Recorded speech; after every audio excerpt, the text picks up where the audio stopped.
సమ్మక్కని గద్దకి ఎలా తెస్తారు, ఇక్కడ ఎలా పెడతారు, ఇలా దేవతను ఎక్కడి నుంచి తెస్తారు, ఏం తెస్తారు, ఏమేమి తీసుకెళ్తారు, ఏమేమి తీసుకొస్తారు, ఇక్కడ ఎట్లా పెడతారు, ఎలా పూజిస్తారు, ఇవన్నిటి కోసం మీకు చిన్న క్లిప్ పెడుతున్నా చూడండి. నచ్చితే లైక్ చేయండి, షేర్ చేయండి, సబ్స్క్రైబ్ చేయండి. ఈ వీడియో మాత్రం ఫుల్గా చూస్తే మీకు అర్థమవుతుంది. అదేంది ఫోటో చూపిస్తుంది అని అనుకుంటున్నారా? మా తాతయ్య మాకు చెప్పిన చిన్న పిట్ట కథ. అది ఈ గద్దెల గురించి అని తెలియదు. ఇప్పుడు ఉన్న జ్ఞానానికి మా తాతయ్య చెప్పింది చిన్న కథ కానీ ఇది ఇంత పెద్ద స్టోరీ అని తెలీదు. నాకు తెలిసిన చిన్న స్టోరీని మీకు కూడా షేర్ చేస్తాను. ఇక్కడ కనబడుతున్న తాతయ్య పేరు కోటూరి రామలింగయ్య మూర్తి గారు. ఈయన కళలో ఆ అమ్మవార్లు కళలోకి వచ్చి నాకు ఇక్కడ పూజలు చేయమని అడిగిందంట. అప్పుడు మా తాతయ్య వీళ్ళ ఫ్రెండ్స్ అందరు కలిసి ఒక 15 మంది గ్రూప్ ఫస్ట్ అయితే మామ్నూర్ క్యాంప్లో అమ్మవారిని ప్రతిష్ఠించి పూజలు చేశారంట.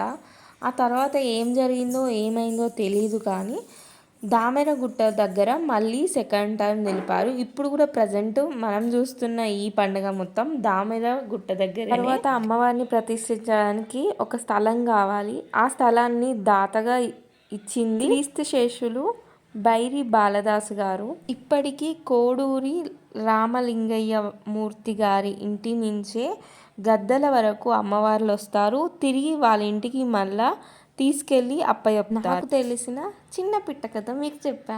అదేనండి మా తాతయ్య చెప్పిన పిట్ట కథ. ఇక్కడి నుంచి జాతరను చూద్దాం. మీకు కంటిన్యూగా నేను నాకు తెలిసిన ఇన్ఫర్మేషన్ చెప్తా. మా తాతయ్య వాళ్ళ ఫ్రెండ్స్లలో ఈ తాతయ్యను ఇంకొకరే ఎవరో ఉన్నారంట. అందరూ ఏజ్డ్ పర్సన్స్ అయిపోయారు. ఇప్పుడైతే ప్రజెంట్ వాళ్ళ వారసులే ఈ అమ్మవారి బాధ్యతలను తీసుకున్నారు. లో మా మామయ్య వాళ్ళు కూడా ఒక సభ్యులు. ఈ గుట్టనే దామెర గుట్ట అంటారు. ఇది అమ్మవారి పేటలో ఉంటుంది. ఇప్పుడు ఇక్కడ మనకు కనబడుతున్న పైన దట్టమైన ప్రదేశంలో చిన్న శిలలా ఉంటుందంట. అది కూడా మా తాతయ్య చిన్నప్పుడు చెప్పేటోడు. అక్కడ ఏముంటుంది ఏంది అని ఎవరికి చెప్పొద్దంట. ఇప్పుడైతే వీళ్ళందరూ ఆ గుట్ట పైకి ఎక్కుతున్నారు. అక్కడి నుంచి అమ్మవారిని కిందికి తీసుకొస్తారు. కొంతమంది కత్తులు పట్టుకుంటారు, కొంతమంది నెమలి ఈకల కట్టను పట్టుకుంటారు. వారిని తీసుకురావడానికి 5:30 టైంలో ఎక్కుతున్నారు. ఇది కూడా కొంచెం లేట్ అయింది. మా తాతయ్య వాళ్ళు ఉన్నప్పుడు 4:30కి ఎక్కి 6-7 వరకు తీసుకొచ్చేది.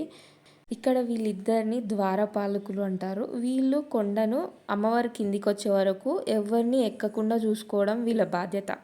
అమ్మవారు తొందరగా గుట్ట దిగి కిందికి రావడానికి, ఆమెను సంతృప్తిపరచడానికి, ఆమె జాతర ఇంత వైభవంగా జరుపుతున్నామని తెలియజేయడానికి ఇలా టపాకాయలు డప్పులు మోగిస్తారు. డీజే కూడా పెట్టారు. ఈసారి అమ్మవారు వచ్చుడు చాలా ఆలస్యం అయిద్దంట.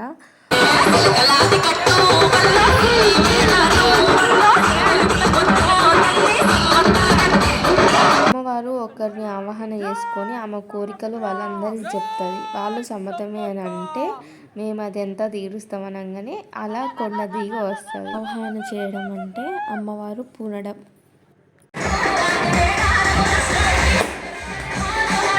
ఫైనల్గా అమ్మవారు గుట్ట దిగి కిందికి వస్తుంది. ఇప్పుడు టైం వచ్చేసి అయితే 8:30 అవుతుంది. ఇన్ని గంటలు చాలా ఆలస్యం అయిపోయింది. ఇదే ఫస్ట్ టైం ఇంత ఆలస్యం కావడం. ఫస్ట్ అయితే గద్దకు చేరేది సారలమ్మ. ఇప్పుడు వీళ్ళు తీసుకొచ్చేది కూడా సారలమ్మ. ఏంది సమ్మక్క రావాలి కదా సారలమ్మ వస్తుంది అని అనుకోకండి. ఫస్ట్ తల్లొచ్చాకే పిల్లి వస్తుందంట. సారలమ్మ తల్లిని తీసుకొచ్చేటోళ్ళేమో వేరేటోళ్ళు.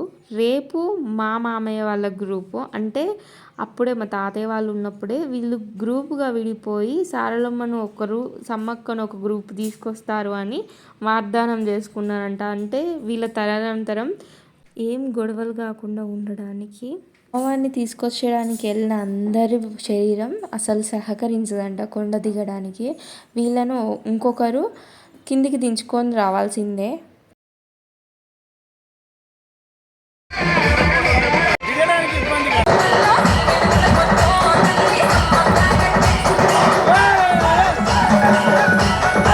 ఇప్పుడు తీసుకొచ్చేది సారలమ్మను కాబట్టి ప్రజెంట్ అయితే అంత జనం లేరు, నార్మల్గా ఉంది. కానీ అమ్మవారు రావడానికి కూడా టైం చాలా పట్టింది. వీళ్ళు అమ్మవారిని శాంతింపజేస్తున్నారు. కత్తులు నెమలి కట్టలు పట్టుకొని. అమ్మవారు అయితే లాస్ట్ చివరిలో నిలబడుతుందంట. అంటే అదేనండి గుట్టలో ఉన్న కుంకుమ బర్నే అమ్మవారు అంటారు. ఇక్కడ అమ్మవారు పునుతి అమ్మవారు మనతోనే నడుస్తుంది, అమ్మవారు మన చుట్టుపక్కలనే ఉంటుంది. వీళ్ళైతే మా ఫ్యామిలీ, అమ్మ, తమ్ముడు, మామయ్యలు, వీళ్ళందరూ టోటల్ ఫ్యామిలీ. ఒక్కరిని చూసి ఇంకోళ్ళు హడావిడిగా ఫోటో కోసం వచ్చేస్తున్నారు.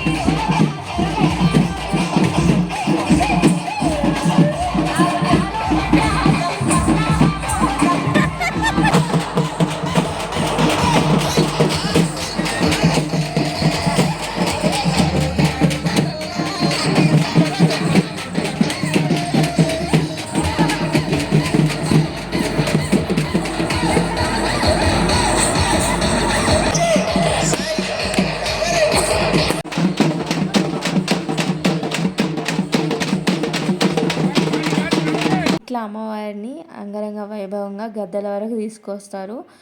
వీళ్ళందరూ వచ్చే వరకు మస్తు టైం పట్టింది. గద్దెల వరకు వచ్చే వరకు ఇంకెంత టైం పడుతుంది. ఇదైతే గద్దెలు. ఇప్పుడైతే గద్దెకు అమ్మవారిని చేరుస్తున్నారు. రెడ్ షర్ట్స్లో ఉన్న వాళ్ళందరూ పూజారులు, అమ్మవారిని తీసుకొచ్చేటోళ్ళు.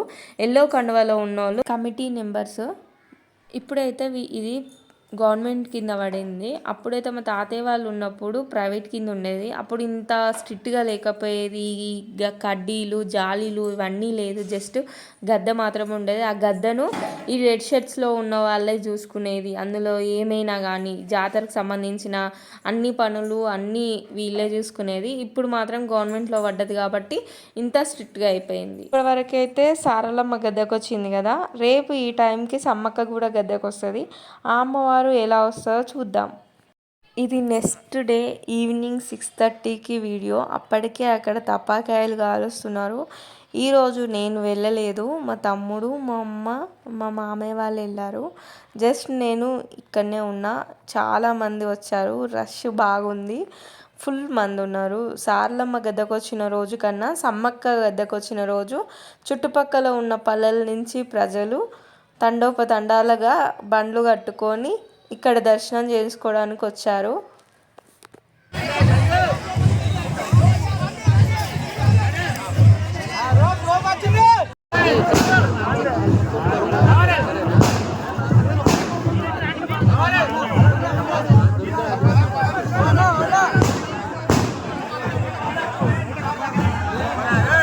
సేమ్ నిన్నట్లాగానే ఈరోజు మా మామయ్య వాళ్ళు తీసుకొస్తారు. బుట్ట వేరే అతను పట్టుకుంటారు. కాకపోతే చుట్టుపక్కల మొత్తం మా వాళ్ళే ఉంటారు. మా ఇద్దరు మామయ్యలు, అమ్మమ్మ, పెద్దమ్మ వాళ్ళు అందరు ఇక్కడ ఉంటారు. మా మామయ్య వచ్చేసి బొట్టు పెడుతుండు సైడ్ ఉన్న వాళ్ళందరికీ.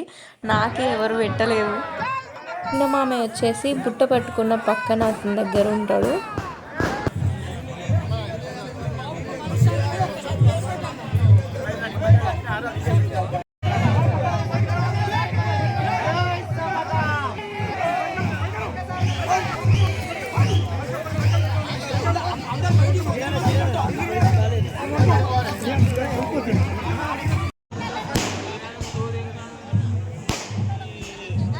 సమ్మక్కలు తెచ్చేటప్పుడు ఇంతమంది రష్ ఉంటారని తెలిసే సారలమ్మ వచ్చే రోజే క్లియర్గా మీకు ఎక్స్ప్లెయిన్ చేయడానికి అంత వీడియో తీశాను.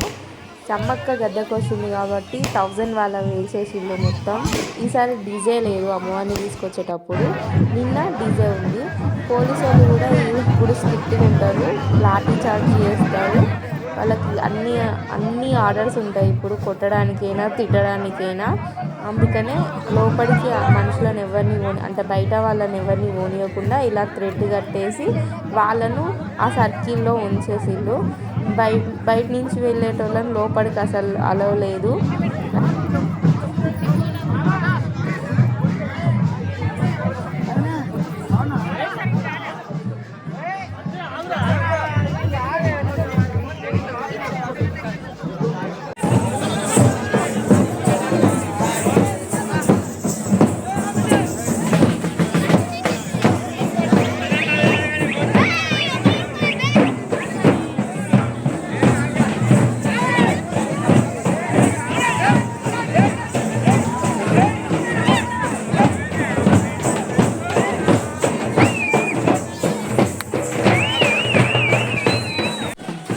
నుంచి ఫుల్ జాతర స్టార్ట్ అయిపోయింది.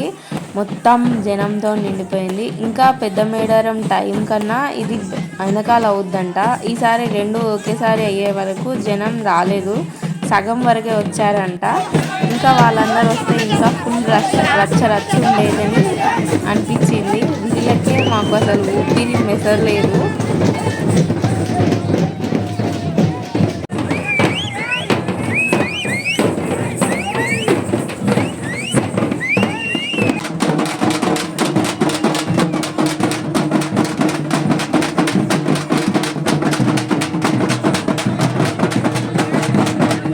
ఇప్పటికే అర్థమైనట్టున్నది, ఇంత రష్లో ఈ వీడియోస్ నేను తీసాను అనుకుంటున్నారు కావచ్చు. కాదు, నేను లాస్ట్లో వచ్చా. ఇవన్నీ తమ్ముడు వాళ్ళు తీసేళ్ళు. సారలమ్మ వచ్చిన రోజు మాత్రమే నేను వీడియోస్ తీసాను, మాత్రం తమ్ముళ్ళే తీసాను.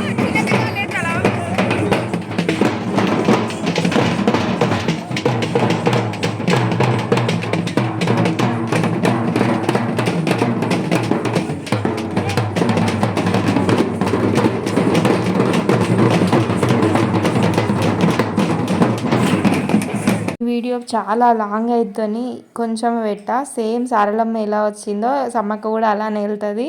నేను మా పెద్దనాన్న టెంట్ కాడికి వెళ్ళిపోతున్నాం. ఇక్కడ నుంచి మీకు లొకేషన్ చూస్తే కనబడుతుంది చూడండి. అమ్మవారు లోపలికి వస్తే ఎంత హంగామా ఉందో. మేము ఇంక ఇటు నుంచి చూసాం కాబట్టి బెటర్ అనిపించింది. అటైతే ఇంకా ఇంత వీడియో రాకపోదు.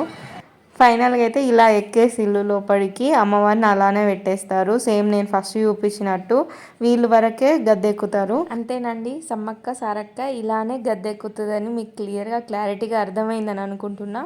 ఈ వీడియో కనుక నచ్చితే లైక్ చేయండి, షేర్ చేయండి, సబ్స్క్రైబ్ చేయండి. నెక్స్ట్ ఏం జరిగిందో సెకండ్ వీడియోలో చెప్తా. బాయ్.